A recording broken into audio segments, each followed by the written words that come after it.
Two engines of the NNW, where we talk about the entirety of the NNW's roster up until they merged with the Southern in 1982. I'm your host, NNW 2174 Fan 16, and today we'll be covering a class of NNW steam locomotive that a lot of you may have heard of. This is Engines of the NNW, Episode 8, the K-Class.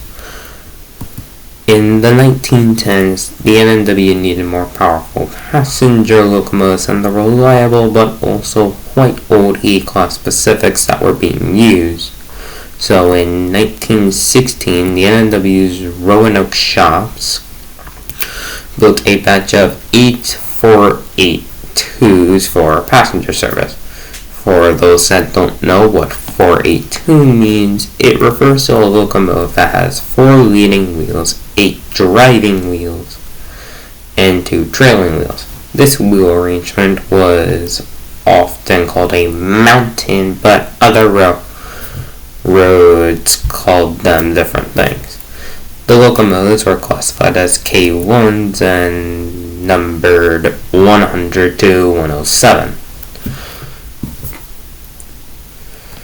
With 70-inch or 1778 millimeter drivers, 29 by 28 inch or 737 by 711 millimeter cylinders, and a blower pressure of 220 psi or 1.52 MPa. They could produce 69,920 pounds or 311 kilonewtons of tractive effort. The next year, another 8 K1s were built, with these being numbered 108 to 115. 2 years later, in 1919, the USRA gave the NNW U10 more mountains, all of which were built by Alco's Brooks Works and based upon the USRA's heavy mountain design.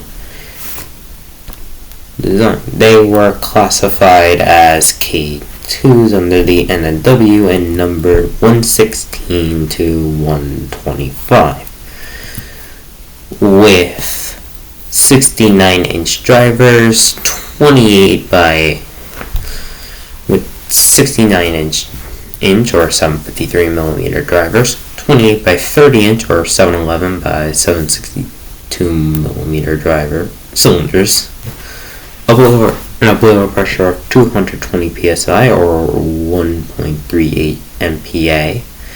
They could produce 57,950 pounds or 257.8 kilonewtons of tractive effort. 4 years later, in 1923, the NNW ordered 12 more mountains, this time from Baldwin, and these were copies of the original USRA heavy mountains. This group of 12 would be classified as K2As and numbered 126 to 137. These had the same driver diameter, cylinder dimensions, and blower pressure as the K2s. Finally, in 1926, the Roanoke shops built a final 10 mountains for freight service, with these being classified as K3s and numbered 200 to 209.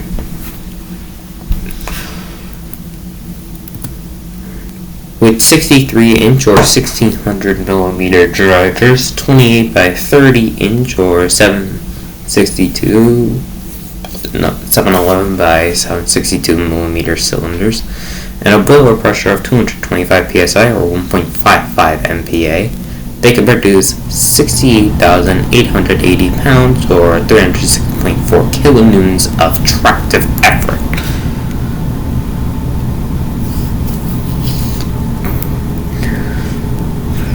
These would leave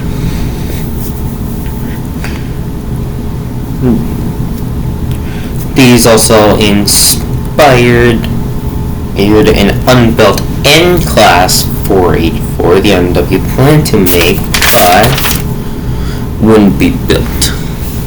Later on, the K2s and K2As would receive a streamlined appearance similar to that of the NWJ class.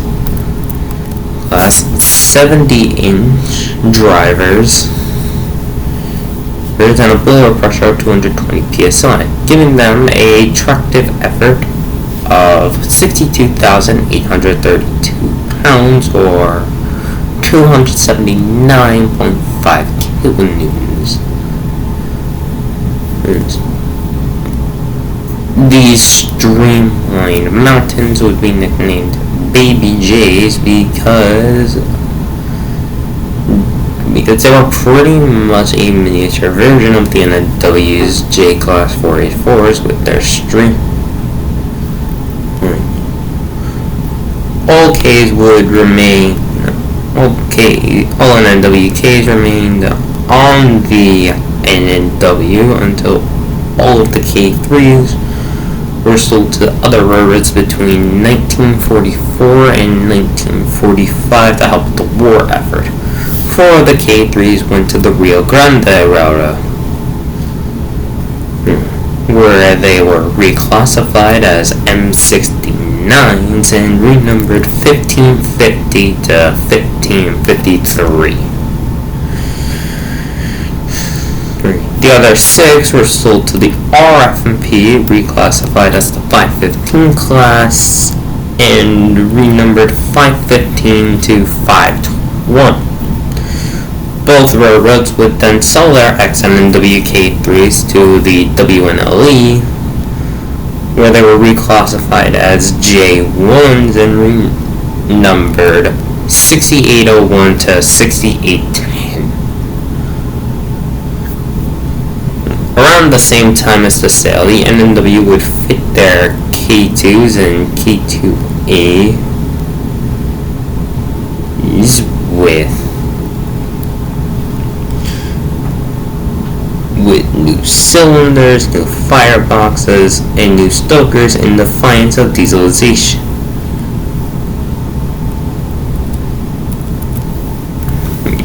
As shown here. However, the NWKs would begin to be retired starting around the end of the early 1950s.